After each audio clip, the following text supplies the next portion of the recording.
Bonjour, bonsoir, ça dépend de l'heure à laquelle vous nous suivez, chers internautes. Na séquence na biso topé na émission na biso ya lelo ezali esengo mingi yenge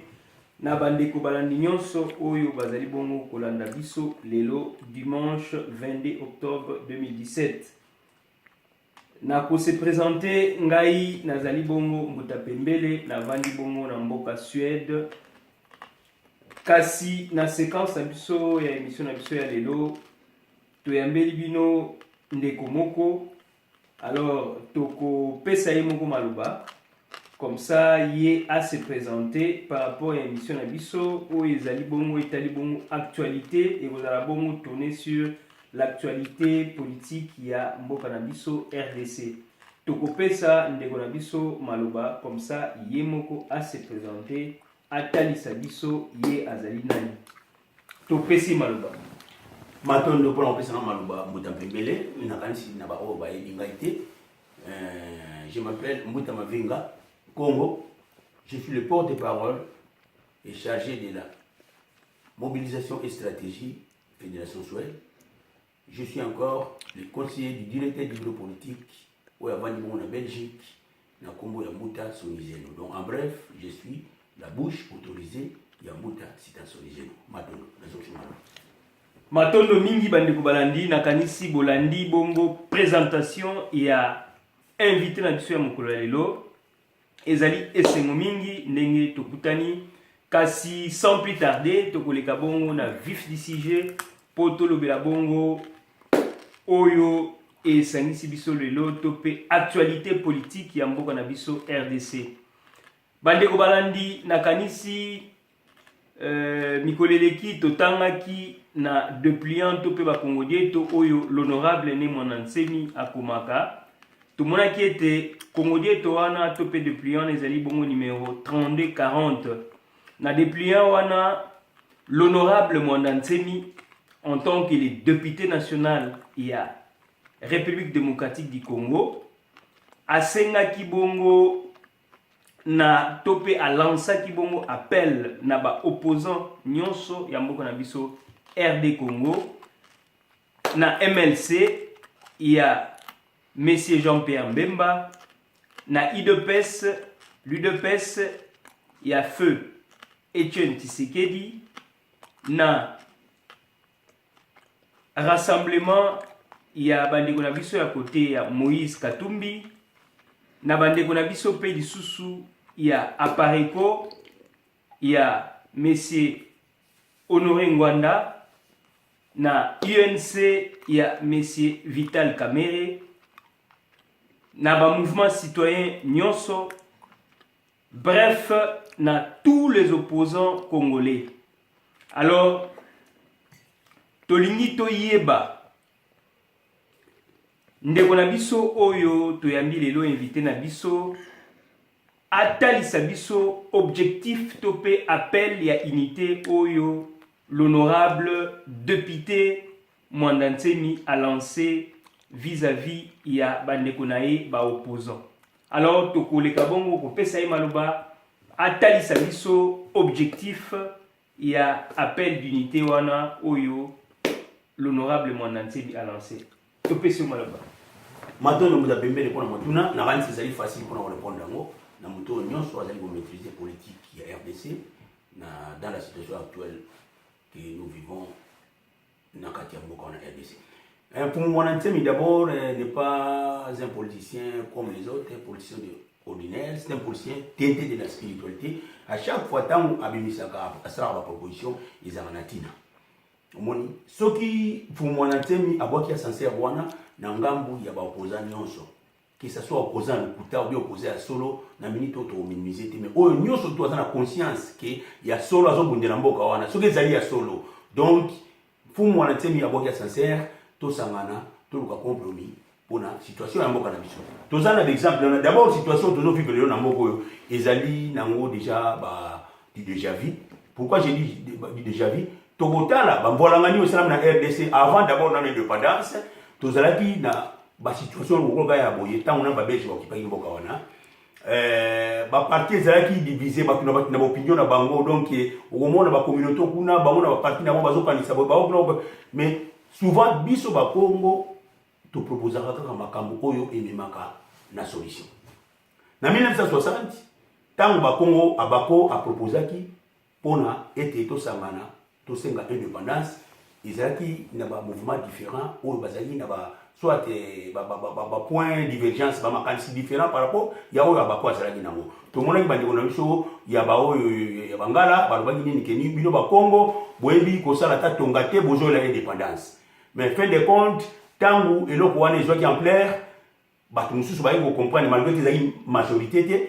basanganaki ti na ndenge memaki biso na indépendance ndenge biso ba Congo to martelaki to que nous voulons l'indépendance immédiate. Problème to zana mona mboka siko ezali nini? Gouvernement wana soi-disant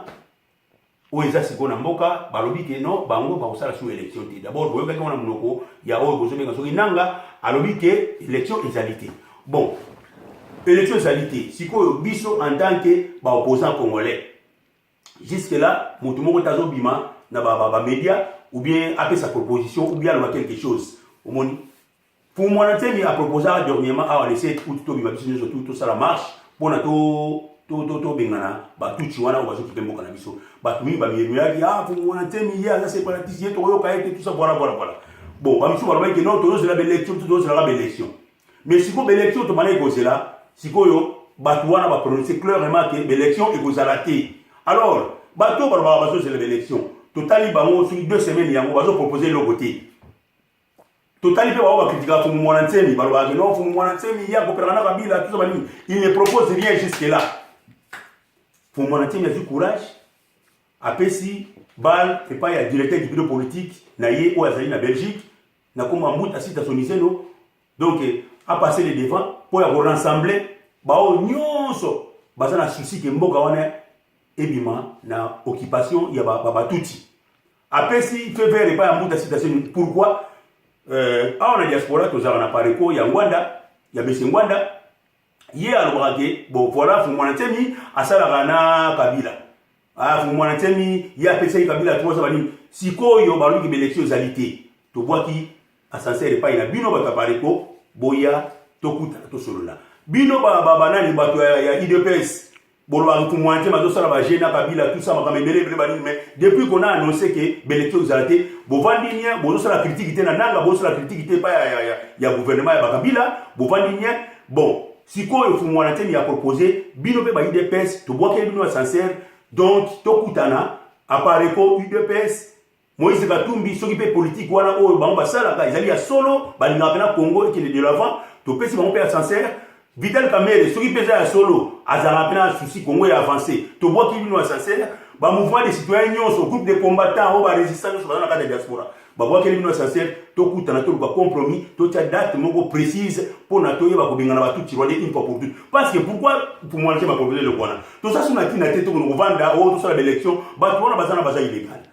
parce que Kabila a global mino lelo likambo te bo za dijuma tango comme na date wana ba ko ba stratégie mususu tout ce monde yango déjà tout monde exemple na ndenge belebele donc ascenseur siko ezali et pas une abisso diaspora quand on voit tout la histoire ya monde entier tout le monde a bamboka mingi na onvola ngani bamboka wana ezoka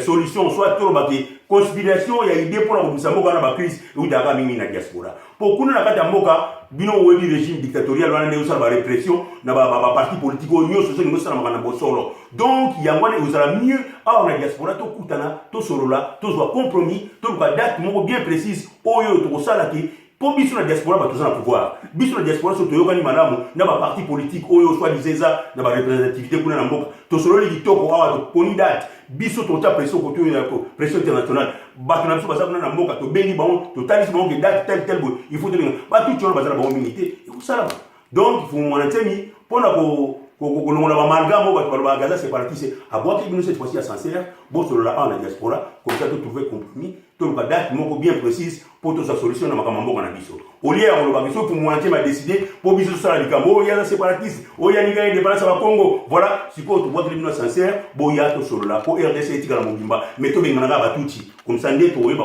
ko solo la to tani to samboka na mikolo ya nasima bato ndo mtapembele pona mukuru tunaki na kisugi ozana question ya otuna nakanisi bandeko balandi matondo mingi matondo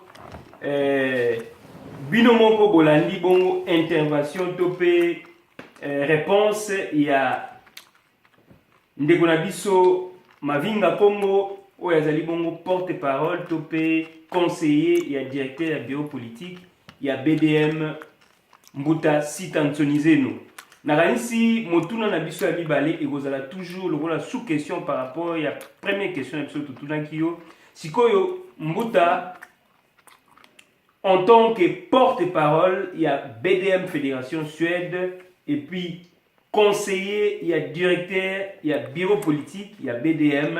Tolini toyeba, sikoyo makanisi wana oyo tope appel wana oyo l'honorable Mwanantsemi en tant que le député national il y a République démocratique du Congo a lancé vis-à-vis ya bandeko na yeba opposant. Tolini toyeba bo s'organiser ndenge nini pona ko bengisa bandeko ya ba parti politique wana ebele baya tout autour na bino boyamba bango expliquer biso bo s'organiser ndenge nini pona ko yamba bato wana to pe bandeko wana nyonso oyo bo bengisi madono pona mutuna organisation zali fu Mwanantsemi boyebi ndenge azali ko vivre na clandestinité yaza na kata terrain parce que yazali mutambita mbita zana di Congo donc c'est-à-dire yazali mutu ya situation. Parce que si on a malamu awawa alors si on préciser date où on senga ki to boaka barwande banda fu Mwanantsemi azali prêt pour ça les kamona soki bana Congo nyo so boni barwande l'union fait la force abwaki a censé wana Mbuta Sita azali a représenter donc où azali représentant légal au peu officiel ya mfumu Mwanantsemi na kanisa combien on a ba dépliant on tozali ko benga Congo ndio to Mbuta Sita mbela ko tanga kombo donc Mbuta Sita azali na Belgique na Bruxelles to ko étaler ba numéro wana oyo bandeko bazali prêt pour na koya ko kutana pour na ko solola ko tala ba modalité ndenge to solola to banda poto sa solution to bimisa mboka na biso na mbwana ngani toate na situation wana na gouffre wana oyo et salami na volonté ba Rwandais na bandeko na biso ba collabo ba congolais o bazali ko linga vanza pouvoir wana pouvoir illégitime pouvoir inutile o ezali ko bomba ba peuple na biso tango nyonso o ezali ko détruire mboka na biso mbula na mbula. Donc Mbuta Sita Nsonizeno azali na kati ya Belgique na Bruxelles to ko étaler ba numéro na ye bandeko to tangi ba kombo soit à Pareco soit MLC soit UDPS partout tout consort mouvement des citoyens mouvement des résistants tous allez la besoin na bino donc nyonso wana e usala ma diaspora contact to étaler ba numéro Mbuta Sita Nsonizeno après émission donc azali na Bruxelles o bali ko contact Mbuta Sita Nsonizeno pour la pour parler alors bazali bienvenue pour tout sur la totale situation ya Congo. Pourquoi tu petite opportunité wana parce que ton limité so biso to destiné na ndenge na so BDM na ndenge na so cette fois-ci pour biso BDM so oui to boité na BDM ezali pe engendrer na bandeko na biso pe bazali na ba communauté différente mais majorité na kata BDM to zali ba Congo parce que biso so bito réagir concernant communauté Congo côté territoire Congo to lingi lo kwana tout ça la yango to tika bino musu bandeko musu na ba différence yango to bengi tout le monde. Donc boya bo pesa ba proposition bo pesa makanisi nini o bozana to kutana awa donc d'ici peu de temps pour tout sur la parce que tout c'est la tête bateau bazan le 31 décembre tout y est Kabila qui non pourquoi tout c'est la tête le 31 décembre Kabila azo sala nani wana na kimutu makasi ana illégitimité au monde bino bo pesa une année sur 5 ba pesa une année bo suko ba koron surtout on va ça ina 5 azo respecter à monter bo wa illégitimité ngo bino bo zela Kabila qui le 31 décembre ça n'a pas de sens au monde to on a suma makamwana ke o bo c'est le 31 décembre toya to kuta to sur la toute solution immédiate même à lobby même après lobby on a tout essayé to bengana to bouter bango dehors comme ça biso à Congo to vendre to tala ni to tam sambo la biso voilà donc ndenge muda pembele on to tuna na on répète une fois de plus encore Mbuta Sita Nsonizeno azali na Bruxelles donc to étaler ba numéro na yeba ndeko o bani ko contacter Mbuta Sita Nsonizeno pour na pour parler wana donc to ba numéro donc bazali bienvenue toujours c'est l'appel à tout le monde to boîte essentiel na bandeko nyonso to bazana bonne volonté pour RDC et bima la situation na matondo na surtout wana pour na mutuna matondo mingi bandeko balandi na kanisi tolandi bongo réponse ya invité na biso ya mokolo ya lelo ezali esengo mingi na ba réponse na ye en tout cas ba réponse moko ezali très clair kasi toni toyeba par rapport ya appel wana bon est-ce que o expliquer biso na bozindo ndenge nini bozo s'organiser mais toni susu toyeba échéance ya appel wana c'est-à-dire pour te dire que mandat il y a Kabila est aussi le 31 décembre. Bosikoyo bozo komilengela ndengeni komilengela mandengeni parce que bolingi esalama sikoyo tope bopesa échéance moko ya tamula yi ti ba décembre novembre bendengeni ou bien expliquer biso ndeko na bozindo poto yeba vraiment appel wana bozo lancer et ça dit tant na yango ezali ndengeni parce que balobaki mafuta ntaba bali yango tango eza ya moto. Selon la mission de Matondo pour Montuna, Mouta Pembele, les gens très intéressants, Montuna, non, non, Baboui. Appel one les a lancé pour. Donc, tant qui est donc les a, peut-être d'ici 2 semaines, il faut tout ça toujours compromis pour tout coûter. Donc, d'ici 2 semaines, j'ai dit, le tout ça le 22, donc tout ça au moins d'ici. Début novembre, nous avons tout ça, tout sur la télé, tout ça pour la vision. Parce que tout le monde, c'est la théorie, tout c'est la théorie, décembre, les 30, ça ne sert à rien. Parce que c'est un pouvoir illégitime. Tout ce qui se passe en RDC actuellement, c'est illégitime. Et nous, comment ils sont légitimes, la RDC, c'estalité. Bon, si vous avez tout ça, donc, peuple n'a pas pour un égal, comme le voit jungle, bis vous avez la diaspora, pour voir le Moka, sur le Mbolangani, Batba Sovara Moka, ils sont la diaspora. Alors, bis diaspora Congo, qu'est-ce que nous faisons? Qu'est-ce que nous faisons? Toujours ça, les noms qu'on dit, tout va dire, on va tout lire, on va mourir, tout lire, on va salade, on va pomme, il y a mon tout ça. Tout dit canal, on va macamu, il y a un internet, tout bimasiko, tout coutana, tout sur la peine, donc face à face, tout soit compromis pour la maman. Tout va dire trop, on a ce PC.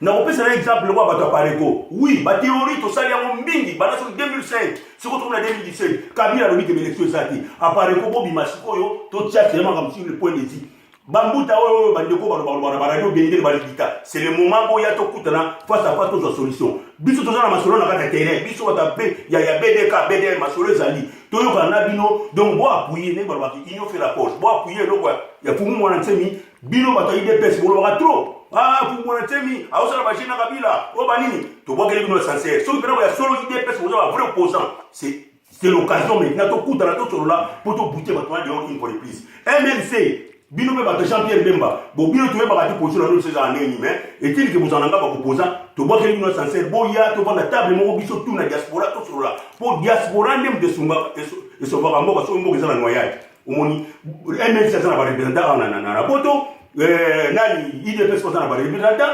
donc ba palu nous surtout ba sana ba représentant ba résistant bazali ba mouvement des citoyens surtout ba sana ba représentant donc tout kutana dans l'immédiat tout c'est la te go so qui décembre té parce que tawala o vous moi la timi apesi tout ça ba pour parler to solo lawa so qui to yokani biso to so gazira na nani kuna na kata terrain ye azana masolo déjà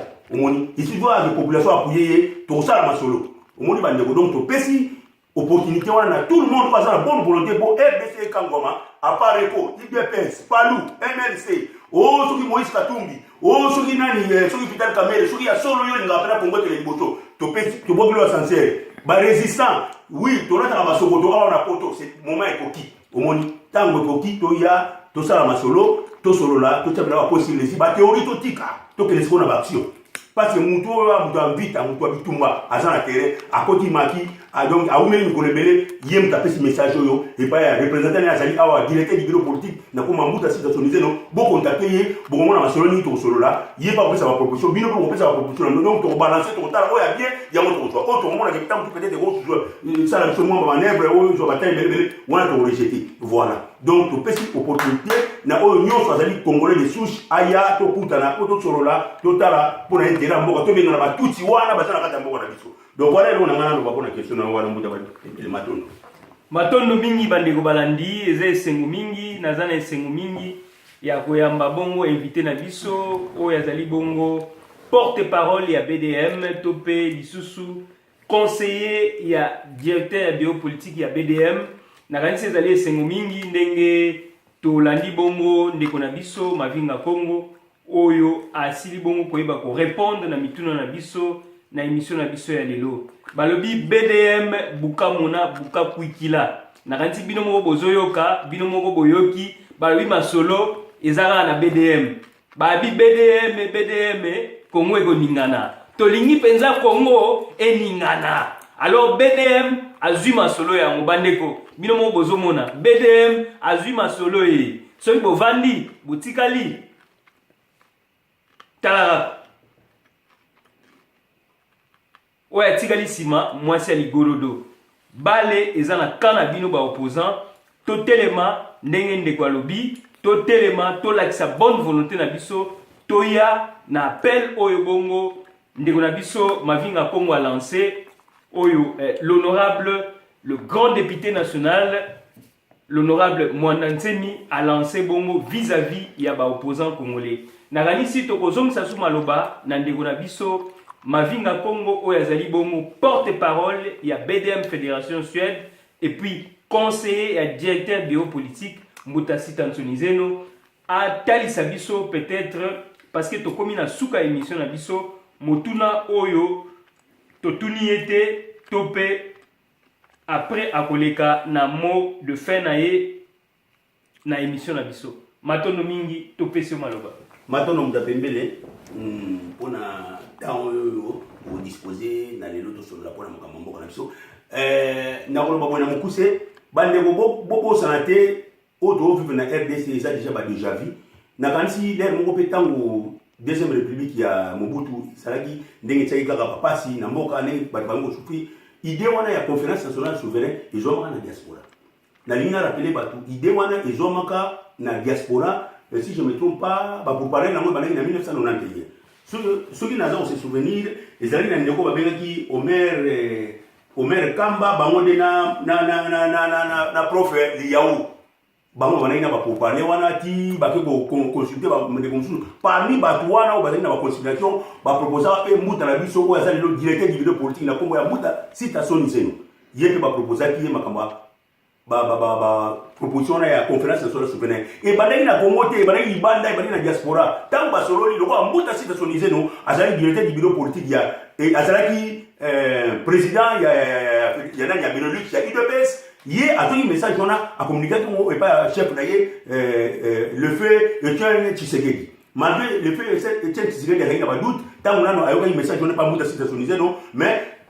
bah et c'est là moi pour le mot aya la confirmation pour conférence nationale souveraine et je ici dans la Congo et ça y prof Liaou Kanza né à consulter le feu Etienne Tshisekedi ba solo la qui a convaincu qui eti na ndenge makambo mutaki na diaspora na ndenge kine kusala na mboka conférence nationale souveraine et salamaki na kinya nyonso malgré tout bon application na moi salamati lelo na mboka na sino boyebi ka ndenge ni ba bona ngisa na mboka na donc no ça no soki biso diaspora to la kisi volonté bandeko en tout cas makambo kele kuso na mboka na ngana solo bana mino biso BDM toujours plus sa chance na tout le monde to lingi soutemba la simation biso sali masolo bat ba yolo baba oh Mwanantsemi azali séparatiste Mwanantsemi azali tribaliste moi ba pesi mutu nyonso chance donc où ezali dernière chance je dis bien je répète encore à part eko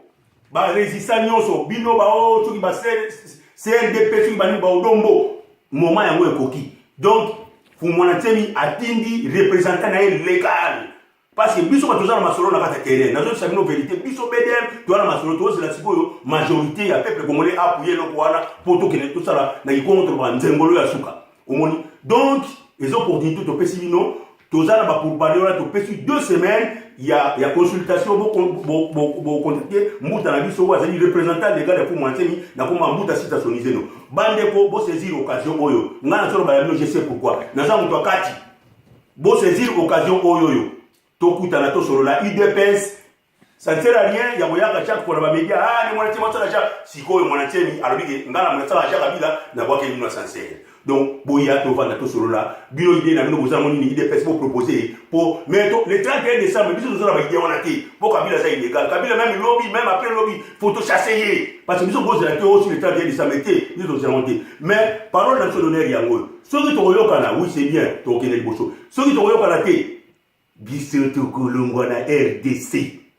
biso to ko bibana biso na RDC na ngani si parole na ngai donner yango na zalaki nango pona pesa na émission to yaki nango na ko kwa lelo pona ba nyoza na diaspora biso toujours ba zona ka diaspora dona mboka souhaite précisément na Stockholm donc na souhaiter que message oyo tamo sama na diaspora tous on beno sérieux ba groupe nyonso ba groupe skill nyonso za na diaspora que ce soit ba résistant à part ko IDPS on nyonso ba représentant ba MLC bozwa message oyo sérieux ezali message et outil et pas ya honorable pour Mwanantsemi en passant par son directeur du bureau politique nde yango ba bwakeli siko biso ba tutoleka na média pour to communiquer bino yango matondo na kanisi na suki ona muta bembele donc butu ela mo pona ba nyonso ba melomano nyonso ba olanda video yo pe na pe mutapembele na interview no sali na ndeko na sali ko filmer awawa en tout cas Matondo. Je vous remercie. Matondo Ninguta. Matondo, bandeko balandi ya kolanda biso lelo dimanche 22 octobre na émission na biso oyo ezalaki bongo sur l'actualité politique ya RD Congo. Nakanisi tolandi vraiment mituna tope biano ya ndeko na biso oyo azali bongo porte-parole, il y a BDM Fédération Suède et puis conseiller, il y a directeur politique, il y a BDM na Bokebi. Nakanisi to sepeli mingi, to landi yango pe na Bokebi, mais to pesibino lisusu chance qui est na mbalasima, to kutana et puis to kosala sous séquence mususu, to zongisi matondo. Ciao.